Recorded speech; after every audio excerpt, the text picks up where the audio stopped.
What's up, YouTube? This is Too Raw for TV. All right, before I get into this video, I want to remind you guys that if you're watching this video and you haven't subscribed to Too Raw for TV, please subscribe to Too Raw for TV. If you haven't hit that notification button, please hit that button so that you'll be notified of any video that drops on my channel as soon as it drops.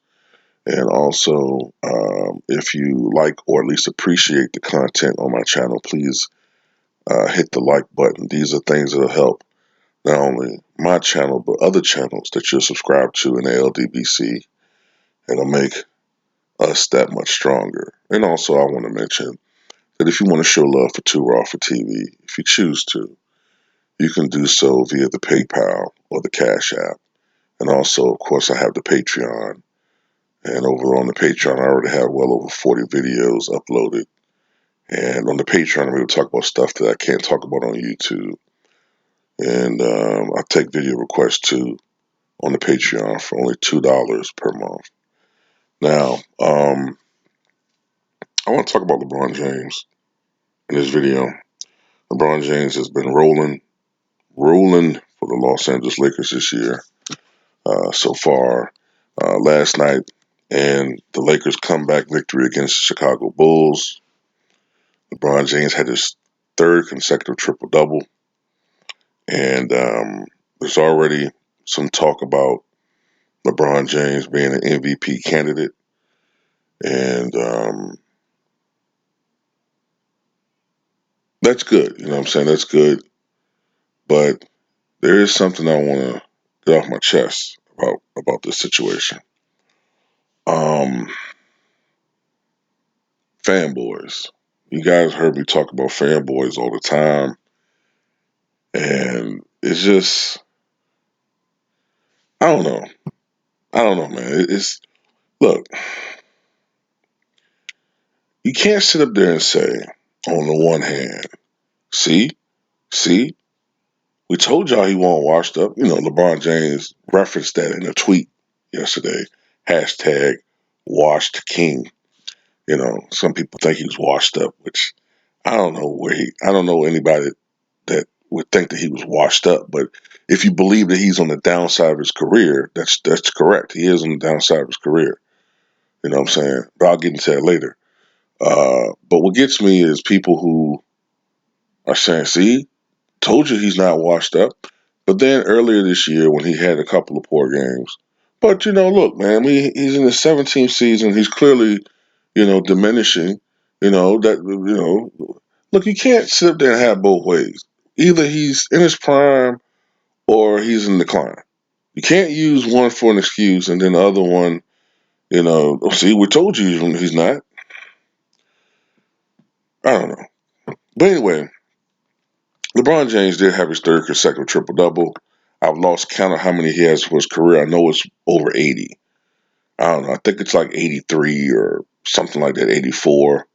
Um, so LeBron James is way up there on the all-time list with triple-doubles. It's Oscar, then Russell, then Magic, then Jason Kidd, and I think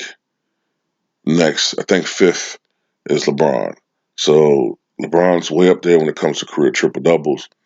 One thing that does bother me is you have guys like Colin Cowherd and others who praise LeBron James when he gets his triple-double. But Russell Westbrook, he's stat padding. I don't understand that, you know. Especially now that Russell's on another team and he's still getting them. So it's still stat padding. I don't know. That's another video, another topic. But LeBron James was third straight triple-double. It's the first Laker to do so since Magic Johnson in 1987. And right now, LeBron James is leading the NBA in assists at 11.2 per game. And if he keeps this up, he'll be one of the few players to lead the NBA in both points or scoring and assists. I think this is important to LeBron James, basically now that he's playing the point guard position. I think it's important for him to lead in statistical categories because let's not kid ourselves. LeBron James does care about numbers. He referenced them all the time. Um, but anyway, he will join a short list that includes James Harden, who led the NBA in assists a couple of years ago. Of course, Russell Westbrook did it, uh, both scoring and assists in different seasons. Uh, Technically, Oscar Robertson did it, but in their season, the 67-68 season, back then they went by who scored the most points in the season, uh, and that was Dave Bing. But actually, if you go by average, Oscar averaged more points than Dave Bing, but Oscar only played in 65 games. And like I said, back then they went by points. I think that changed after the 69-70 season. So, and also, of course, Will Chamberlain did so, uh, winning 7 straight scoring titles, but then in 66, 67, I think it was that year. Or was it next year? I can't remember. But one of those years, he led the NBA in assists, but of course, back then they went by total assists. And of course, Nate Archibald is the only guy to do it in the same season. In 1972-73 for the Kansas City Omaha Kings, Nate Archibald averaged 34 points and 11 assists per game. Monster season. When you think about it, he contributed to 45 points per game for the Kings. That's what you call putting in work. So LeBron James is in rarefied air. And if he wins the MVP this year, it'll be his fifth, which would tie him with Bill Russell and Michael Jordan for second most MVPs all time. So this is a season for LeBron and his legacy. If LeBron James is able to do these things and win a fifth title, win a fourth title and his fifth MVP, and let's say he want to win Finals MVP, although that's debatable with Anthony Davis on your club, this would do a lot for LeBron James' legacy. I would have no choice but to put LeBron James back in my top 10, and I would seriously have to consider eventually, maybe putting him ahead of Kobe. I know Kobe fans don't want to hear that shit, but I mean, if he wins back to back titles, I mean, you gotta. I understand he would have lost a lot of finals, but you can't deny this dude's greatness. I mean, you can't sit up there and deny someone's greatness because you like another guy and you don't want him to be ahead of him. You know what I'm saying? I think it comes down to that sometimes. But back to the decline argument. It's like some people when they hear you say, "Well, he's on the decline," it's like they hear you saying, "Well, he sucks." That's not what I'm saying. He's still a great basketball player. You know what I'm saying? He's still a tremendous player. There's some guys when they decline, it's fast and furious. Like Willie Mays was amazing all the way to maybe like 1970, 71, and then he completely fell apart as a baseball player. I mean, completely fell apart the last 2 years with the Mets. I think his last year he played with the Mets.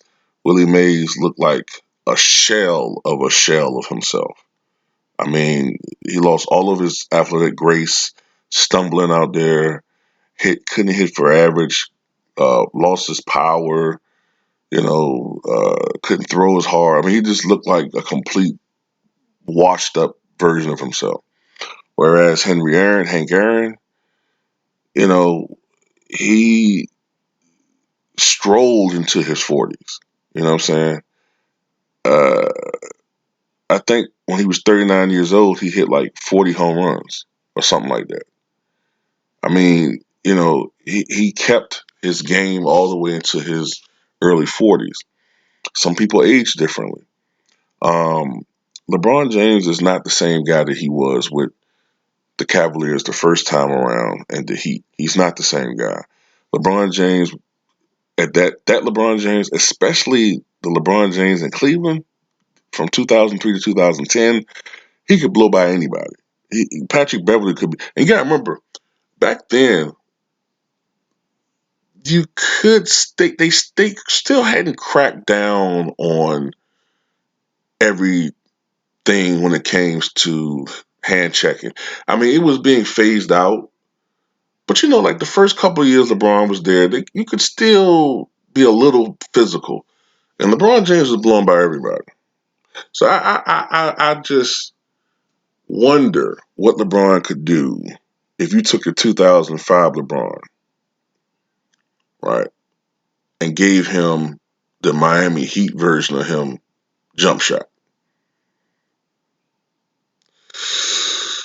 and his commitment to defense when he was with Miami. Scary, you know.